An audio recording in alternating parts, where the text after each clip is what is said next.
The Holy Gospel of our Lord Jesus Christ according to Luke. Glory to you, Lord Christ. Just then a lawyer stood up to test Jesus. He said, "Teacher, what must I do to inherit eternal life?" Jesus said to him, "What is written in the law? What do you read there?" He answered, "You shall love the Lord your God with all your heart, and with all your soul, and with all your strength, and with all your mind, and your neighbor as yourself." And Jesus said to him, "You have given the right answer. Do this and you will live." But wanting to justify himself, he asked Jesus, "And who is my neighbor?" Jesus replied, "A man was going down from Jerusalem to Jericho and fell into the hands of robbers, who stripped him, beat him, and went away, leaving him half dead. Now by chance, a priest was going down that road, and when he saw him, he passed by on the other side. So likewise a Levite, when he came to the place and saw him, passed by on the other side. But a Samaritan, while traveling, came near him. And when he saw him, he was moved with pity. He went to him and bandaged his wounds, having poured oil and wine on them. Then he put them on his own animal, brought him to an inn, and took care of him. The next day he took out 2 denarii and gave it to the innkeeper, and said, 'Take care of him, and when I come back, I will repay you whatever more you spend.' Which of these 3, do you think, was a neighbor to the man who fell into the hands of robbers?" The man said, "The one who showed him mercy." Jesus said, "Go and do likewise." The Gospel of the Lord. Praise to you, Lord Christ.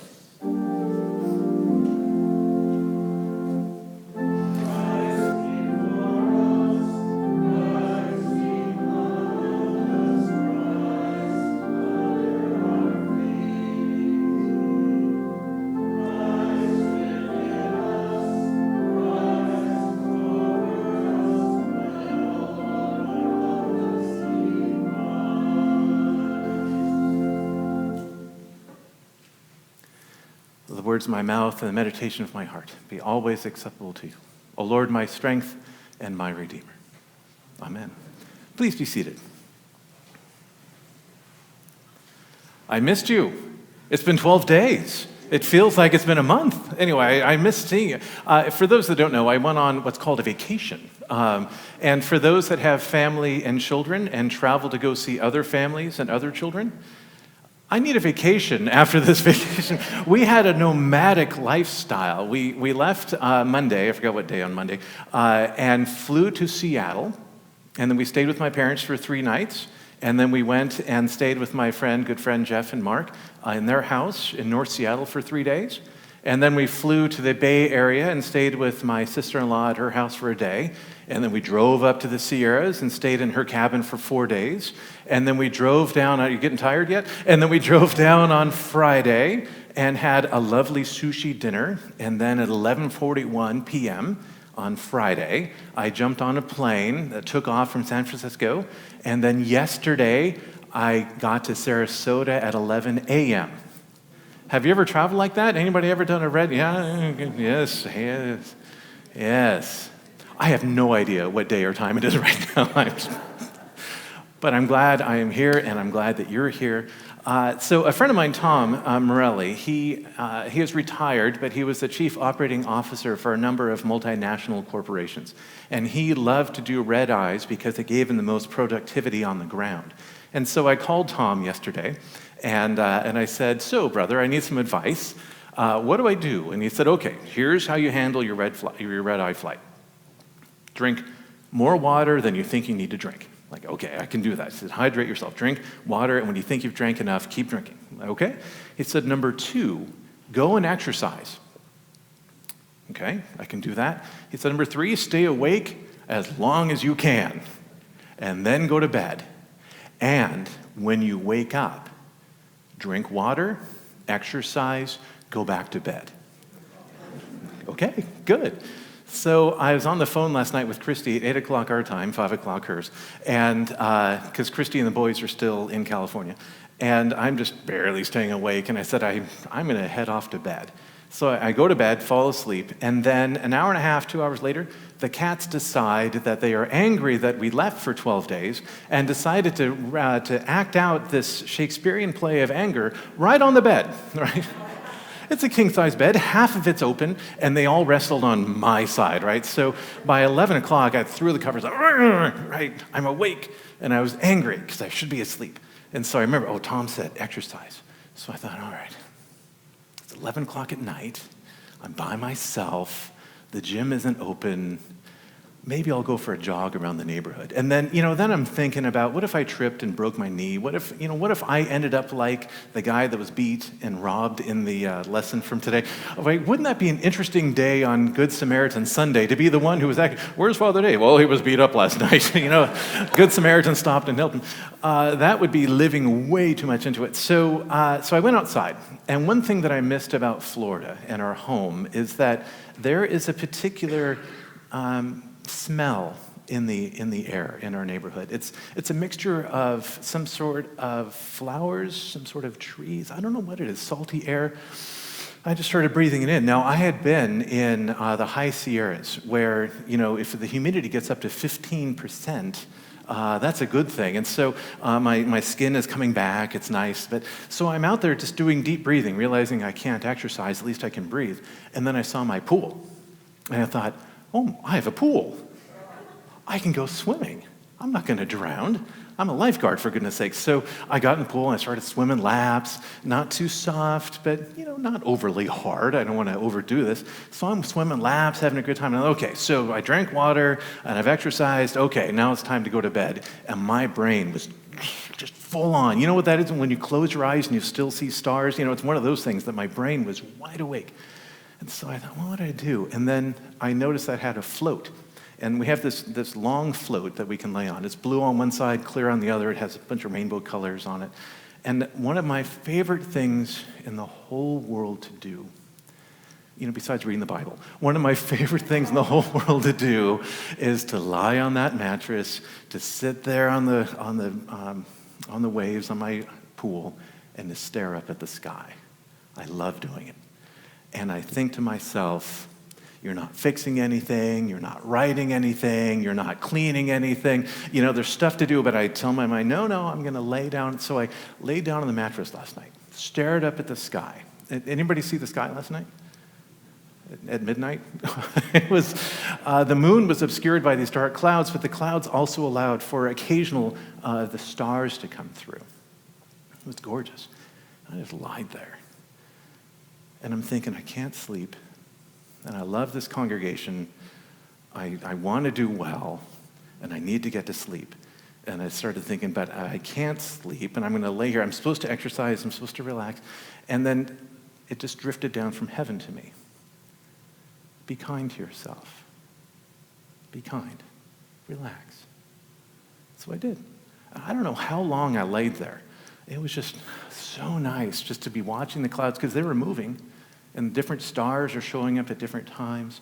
The moon sometimes would come out and then get obscured again. It was gorgeous. Be kind to yourself. So in her book, Annie Lamott, it's called Grace Eventually, Thoughts on Faith. I like that, Grace Eventually. She writes, her opening story is about going skiing. Now, she's a spiritual writer from the West Coast. I don't know if you know her.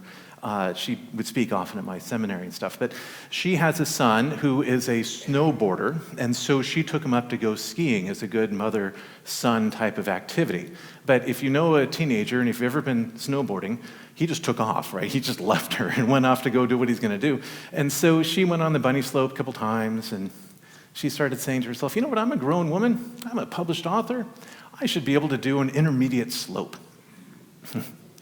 So she got on the chairlift, picks her up, takes her up, and she starts seeing the ground, and she starts climbing, and she's like, how high up is this intermediate slope? Have I bitten off more than I can chew? And as she's thinking these things, she sees past under her where you're supposed to get off the lift.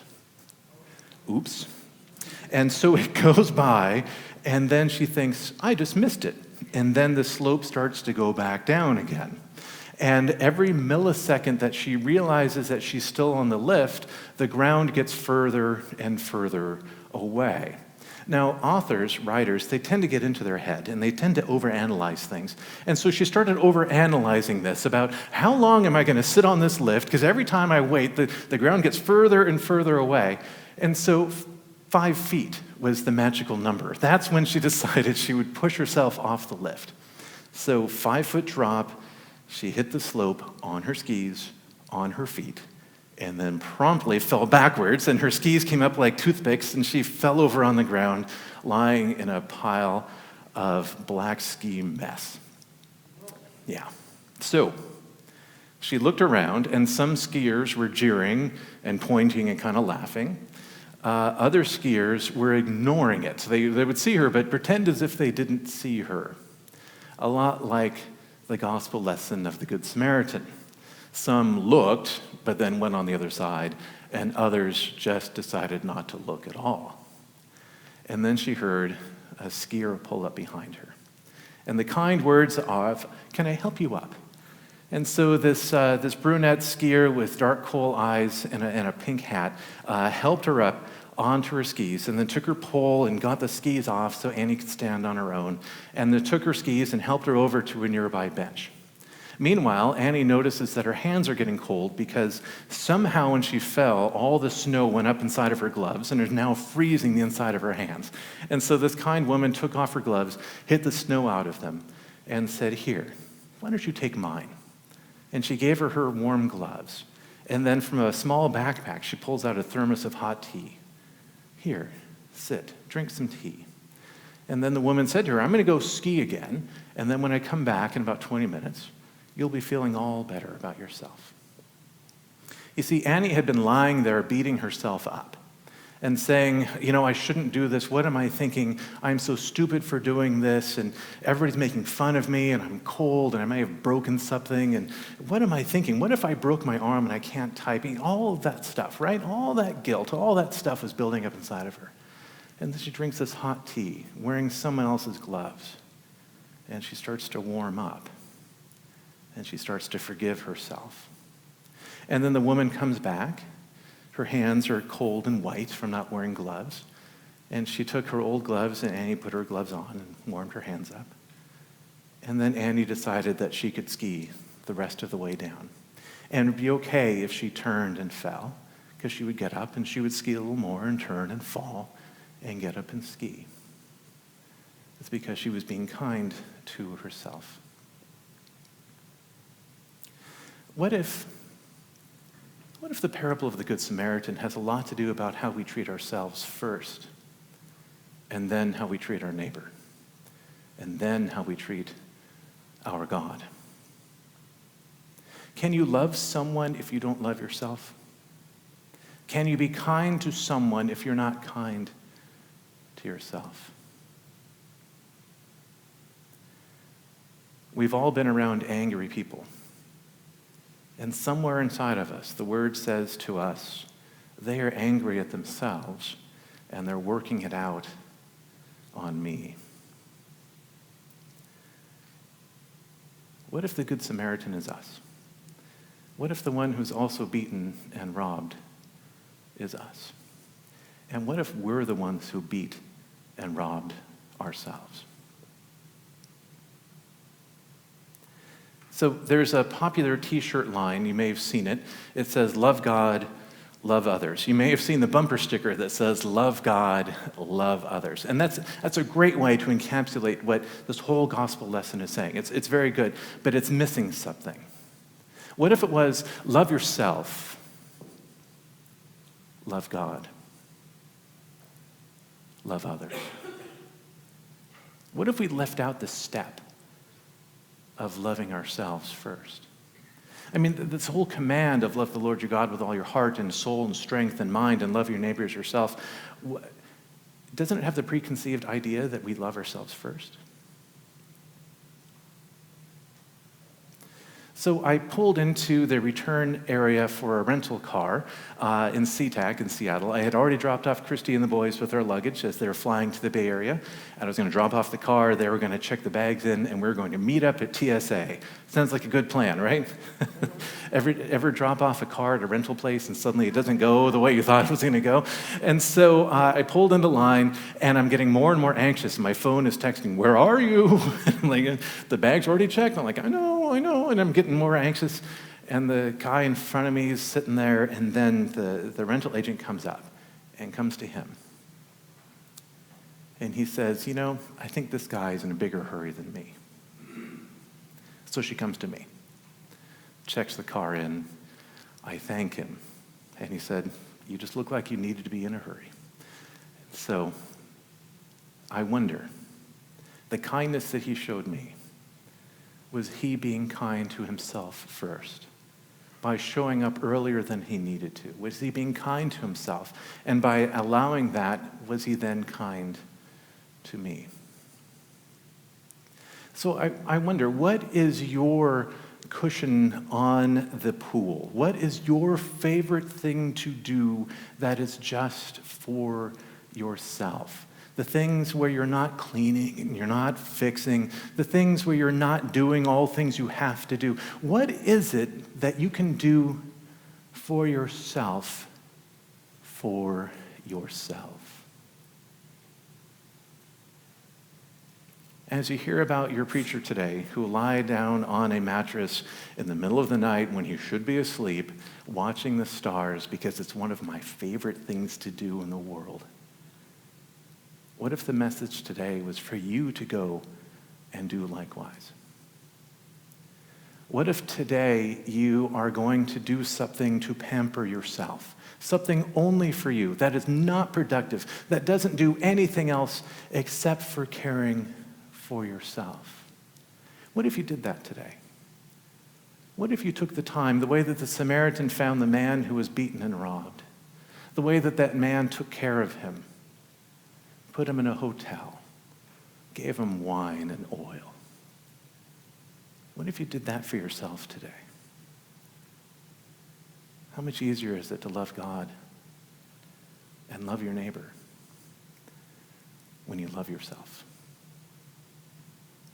In the name of the Father, and of the Son, and of the Holy Spirit. Amen.